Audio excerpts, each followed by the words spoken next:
What's up, guys? Today I'm back with my UFC 314 predictions.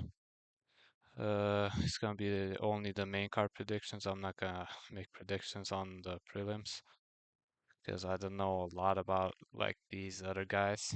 Like I know Jim Miller, Chase Super, Dan Ige, and Sean Woodson, but I'm just not gonna make a prediction about them. So yeah, we'll just start with Nikita Krylov and Dominic Reyes.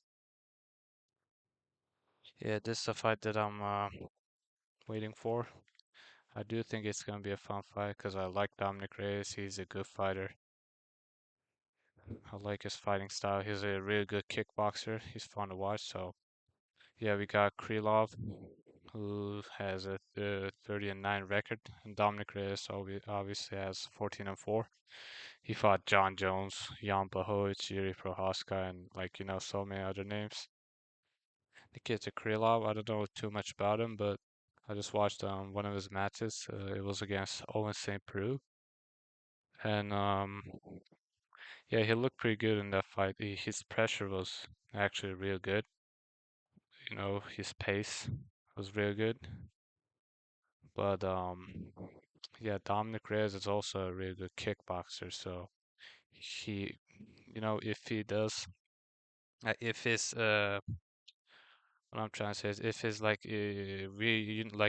guys, we saw Dominic Reyes get chinned like multiple times, like 3 times I think, against Yuri, Jan Blachowicz, and what was it, Ryan Spann.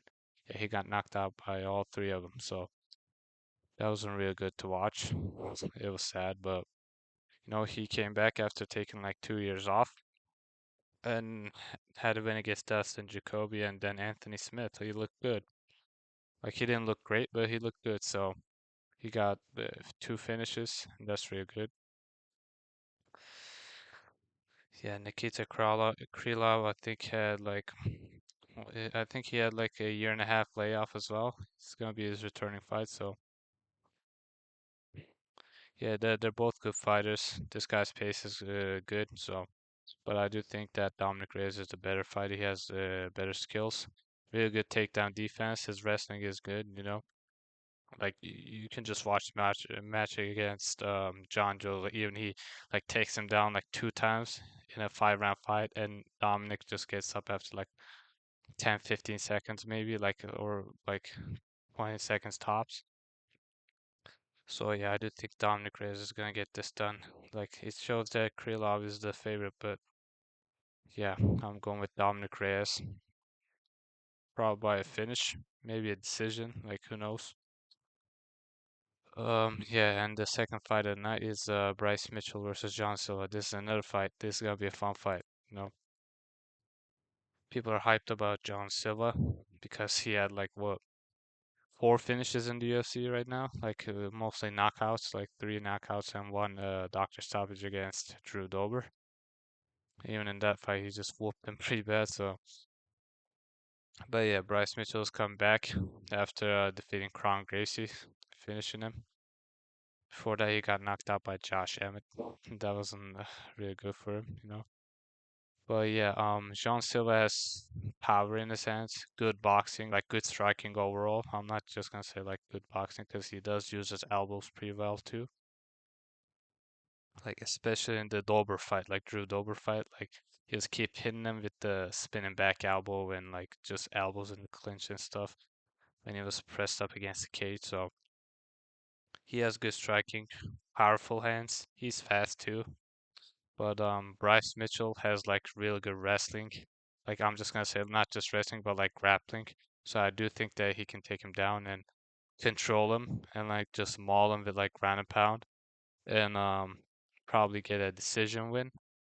Maybe even a submission, I don't know, but or maybe a TKO. But I do think he's just gonna control him and just maul him with ground and pound and gonna get a decision, that way. Yeah, I'm going with Bryce Mitchell on this one. And I hope he wins. Because John Silva is a little bit annoying. I don't like him that much. He's fun, but he's a fun fighter, but yeah, he's annoying. But yeah, third fight, Yair Rodriguez versus Patricio Pitbull. Look, guys, I'm not gonna lie. I've never watched Pitbull fight. I just saw looked up his highlights online, and he does look good. Like he has again power in his hands. Like he knocked out Chandler, like TKO Chandler, not actually knocked him out, but TKO Chandler. So he does look good, but he's like what? I think people are saying he's 40 or something. I didn't check it, but people are saying he's out of his prime. So we gotta consider that as well. And Yair Rodriguez has good striking, especially like real good kicks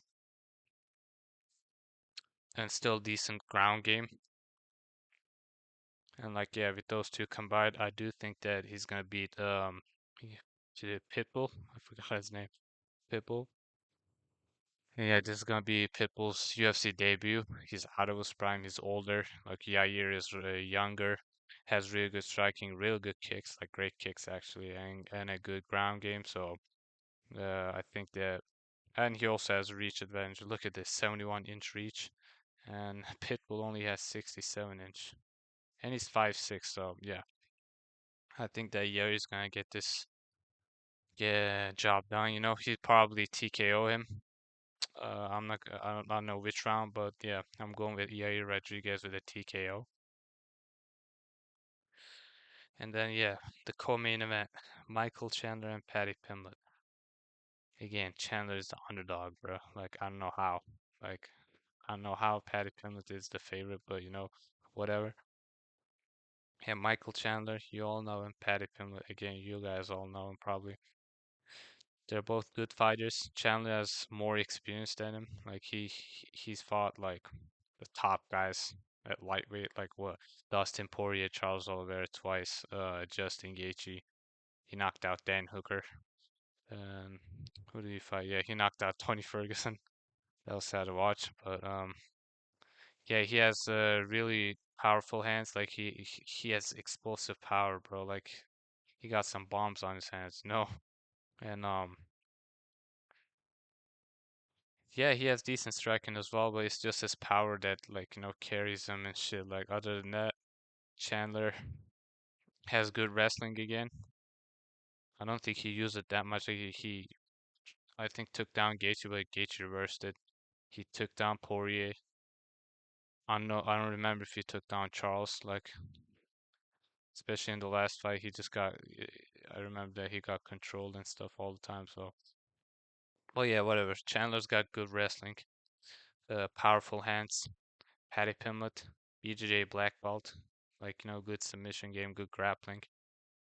I guess okay striking as well, but I'm not gonna say like he's better than Chandler on the feet because he's not. Let's be honest, and he doesn't have the power that Chandler has, and he's never been knocked out.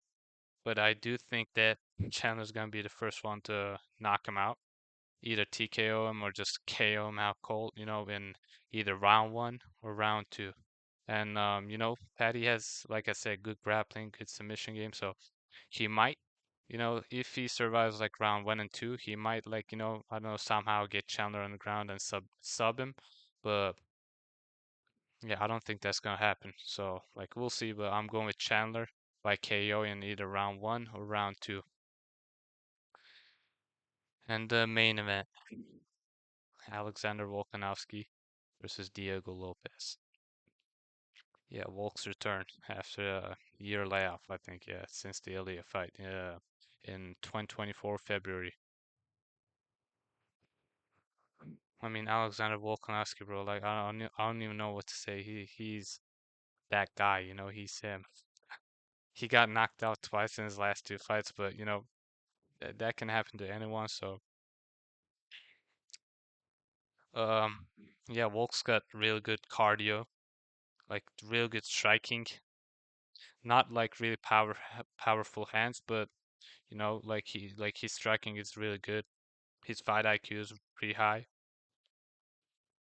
Um, and yeah, he has good wrestling, good grappling. You know, he doesn't have like the submission threat, but he doesn't, you know, he don't need that because he can just take you down and just control you and like maul you with ground and pound on the ground. So, yeah, Diego Lopez, younger guy, taller guy. He has the powerful hands. You know, he's more powerful than Volk. He might knock him out. if he connects with like a couple of big shots. But I do think that Volk is, like I said, like more experience and a better fight IQ. And I think he has learned his lesson from the last two fights, like with Islam and especially the Ilya fight. And I do think that he's gonna be better this time, like defensively. And I don't think he's gonna get caught that much. I hope not, at least. Um, yeah, Lopez also has good BJJ, like especially in the fight against what was his name, Movsar Evloev. Like I watched that fight and he was like always like trying to submit him, like going to an armbar, then a triangle, like always changing submissions, Kimura, and he was real close to finishing too, like leg locks. But Volk has good ground game, so I don't think he'll be submitted. And yeah, I do think that Volk, like Volk has experience fighting taller guys as well, so I don't think that's gonna be a big factor for him. Like because yeah, he fought Max Holloway, Yair, like taller guys, bigger guys, like whatever. I don't think that's gonna factor that too much. It's just the only thing I'm afraid of for Volk is Lopez's power, and he has like decent boxing, so he might catch him here and there. Like, cause Volk does get caught like occasionally here and there. But yeah, other than that, I think the Volk is just gonna outclass him on the feet and on the ground, and just gonna take him like keep the fight on the feet a little bit. Punch him here and there. Low kicks. He's gonna use the low kicks pretty well, I think, because Volk uses slow kicks. It's good at that. And then just take him down, control him, ground and pound, and repeat that for like 5 rounds. And I do think that he's gonna get a unanimous decision and reclaim his title, hopefully. And yeah, those are my picks. Those are my predictions for this card, UFC 314. And I'll see you guys on the next video.